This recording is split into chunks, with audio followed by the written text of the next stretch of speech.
अशोक जी, जी।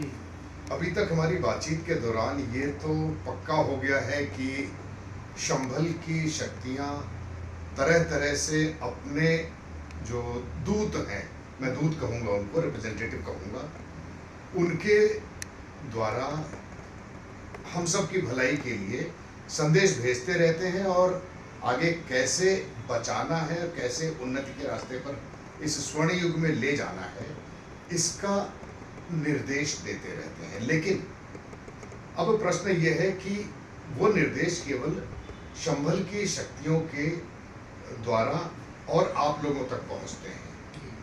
आप कैसे प्लान कर रहे हो कि ये जो निर्देश हैं ये आम जनमानस को भी पता लगे, जिससे उनका भी छोटा सा भी प्रयास इस धरती को और स्वर्णिम युग की तरफ ले जाने में मददगार हो, और उनकी जो प्लानिंग है शंभल की शक्तियों की, डिवाइन पावर की, इसको स्वर्ण युग में ले जाने के लिए हम सबका योगदान हो। ऐसा आपका क्या प्लान है? ये शंभल की शक्तियों ने धरती पर अपने रिप्रेजेंटेटिव भेजे हुए हैं, जिनको हम डिवाइन ग्रुप कहते हैं। और जैसा मैंने बताया कि मैं उस ग्रुप का कन्वीनर हूँ, जी। तो उनके एक प्रमुख संदेशवाहक डॉक्टर एस.सी. चित्रे थे। जी। वो शंभल की शक्तियों के एजेंट थे। जी। दुनिया में शायद सबसे बड़े एजेंट थे। जी। और किस्मत ने उनसे मेरी मुलाकात करवाई, या ये कहिए किस्मत में लिखा हुआ था।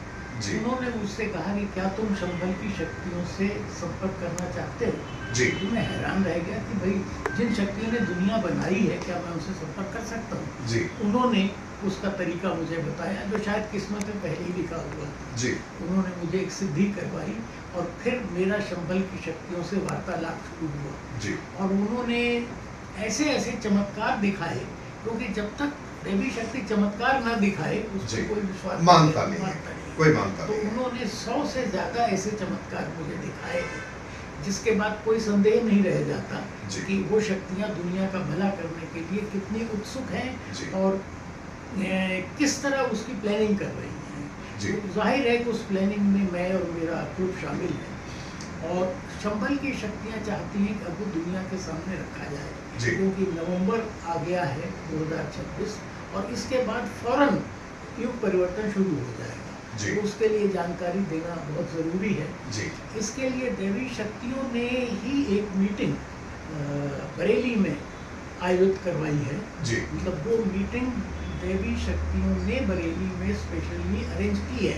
और मुझे जानकारी दी है कि अब तक जो मुझे जानकारी हुई है कि दुनिया किस तरह विनाश से बचेगी और स्वर्ण युग में जाएगी, वो जानकारी मैं बरेली की मीटिंग में रखूं।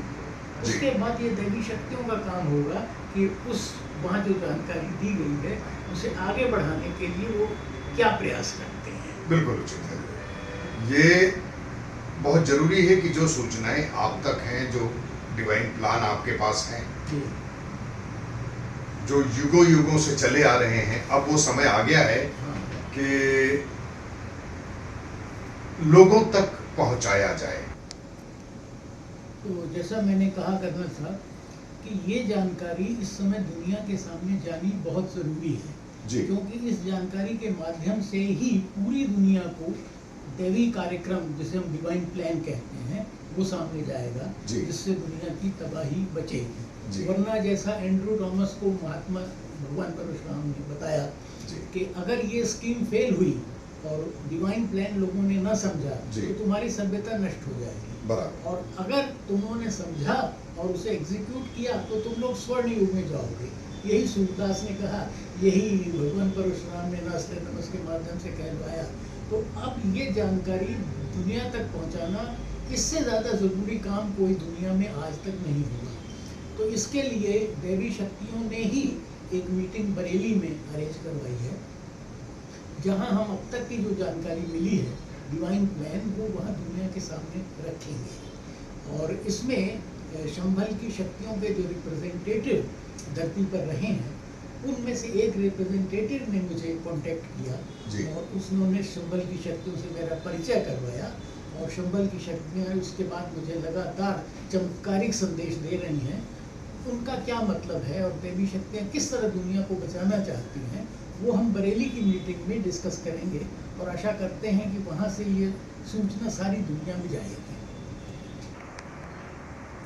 तो दैवी शक्तियाँ अपनी योजना दुनिया को बताने के लिए इतनी उत्सुक हैं कि उन्होंने 100 से ज़्यादा ऐसे चमत्कार दिखाए ही हैं जो मैंने बताया कि 40-50 लाख साल के अरसे में पहली बार हो रहे हैं। उसके पीछे क्या कारण है, वो कारण भी हमें बताए गए हैं, लेकिन फिलहाल हम ये बताएं कि किस तरह से देवी शक्तियाँ इस सारी योजना को दुनिया के सामने लाना चाहती हैं। उसके लिए जो चमत्कार उन्होंने दिखाए वो तो हमें बरेली की मीटिंग में रखने ही हैं, लेकिन अब मैं ये बताना चाहूँगा कि इसके लिए धन कैसे इकट्ठा होगा और ये सूचनाएं दुनिया के सामने जाएंगी कैसे।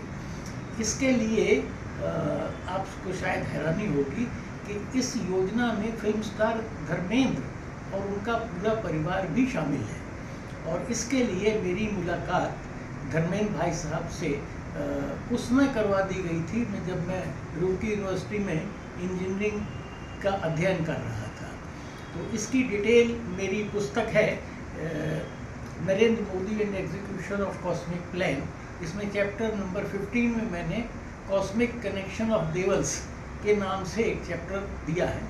आप उसे पढ़ लीजिए तो आपको अंदाज़ा हो जाएगा कि मेरी धर्मेंद्र भाई साहब से मुलाकात कैसे हुई, उनके छोटे भाई से कैसे हुई, और मुझे ये कैसे पता चला कि अभय देओल की इसमें विशेष भूमिका है। यानी मुझे डिवाइन पावर्स ने बताया एक बहुत बड़े चमत्कार के ज़रिए, जिसका जिक्र मैंने उस चैप्टर में किया है, कि मेरी भूमिका यानी डिवाइन मैसेंजर की भूमिका अभय देओल ने अदा करनी है। और मेरी जब मुलाकात धर्मेंद्र भाई साहब और उनके छोटे भाई अजीत सिंह से हुई, तब अभय देओल अभी पैदा भी नहीं हुआ था, लेकिन किस्मत में जो बात लिखी है वो तो होनी है, चाहे वो हमें उस पैदा होने से पहले ही बता दी जाए।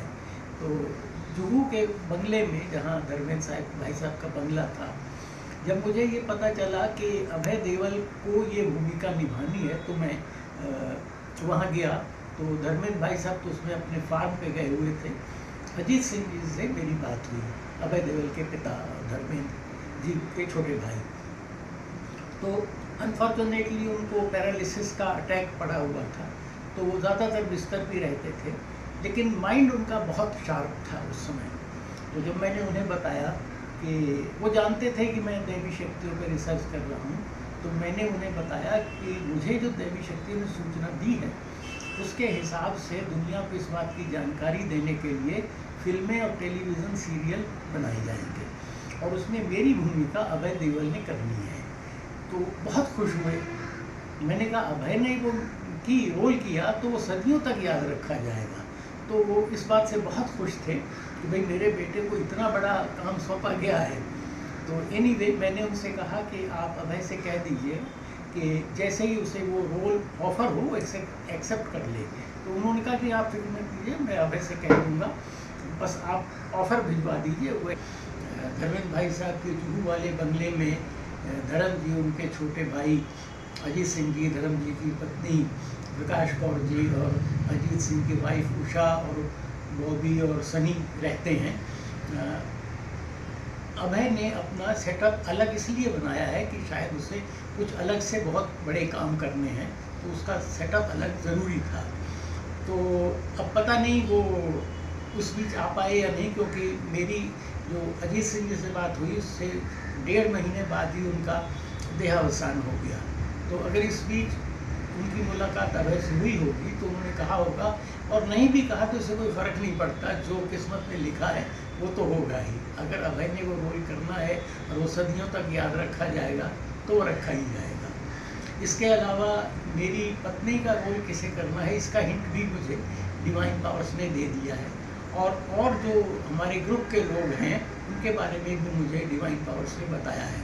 तो इस विषय में मैंने ये पुस्तक लिखी है, Narendra Modi and execution of cosmic plan.